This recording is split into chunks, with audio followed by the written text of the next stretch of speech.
আল্লামা দিলওয়ার হোসেন সাঈদী তিনি শুধু জামাতে ইসলামের সম্পদ ছিলেন না, তিনি শুধু বাংলাদেশের মানুষের সম্পদ ছিলেন না, তিনি ছিলেন বিশ্বের বিশ্বাসী মানুষের সম্পদ।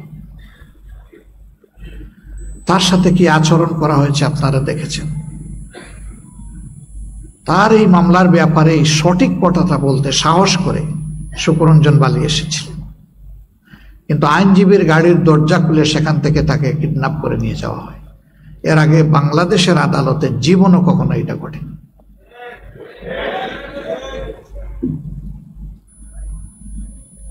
পাতানো ট্রায়ালের খবর মিডিয়া এসেছে, আপনারা দেখেছেন।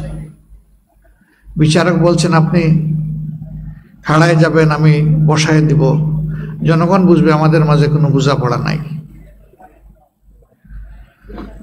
অ্যাপিলিয়েট ডিভিশনে হিয়ারিং হয়েছে, প্রধান বিচারপতি সরকার পক্ষের কুশলীকে বলছেন যা কিছু বললেন তাতে তো মতিউর রহমান নিজামী সাহেবকে 1 মিনিটের জন্য 1 দিনের জন্য শাস্তি দেওয়ার কোনো সুযোগ নেই।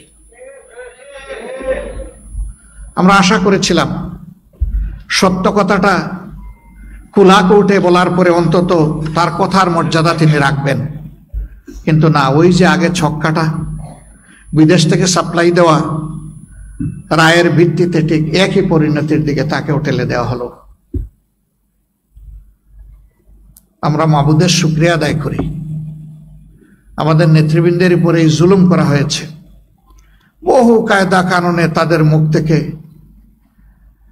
জোর করে যা নয় তা স্বীকার করানোর চেষ্টা করা হয়েছে, এমনকি রায় বাস্তবায়নের আগেও ষড়যন্ত্র করা হয়েছে, কিন্তু না, তারা ছিলেন স্থির চিত্ত, তারা ছিলেন ইমানের বলে বলিয়ান, তারা ছিলেন সত্যের উপর প্রতিষ্ঠিত। এই জন্য মহান আল্লাহর উপর ভরসা করে ফাঁসির তক্তার উপরে গিয়ে দাঁড়িয়েছেন, কিন্তু অন্যায়ের কাছে মাথা নত করেননি। তারা আমাদেরকে শিখিয়ে গেছেন, হে মর্যাদামান জাতি, সত্যের উপর অবিচল থাকলে ফাঁসি কোনো বিষয় নয়। মৃত্যু একবারই হবে, কিন্তু অপমানজনক মৃত্যু নয়, মৃত্যুটা হোক বীরের মতো। তাদের মৃত্যু ছিল বীরোচিত মৃত্যু।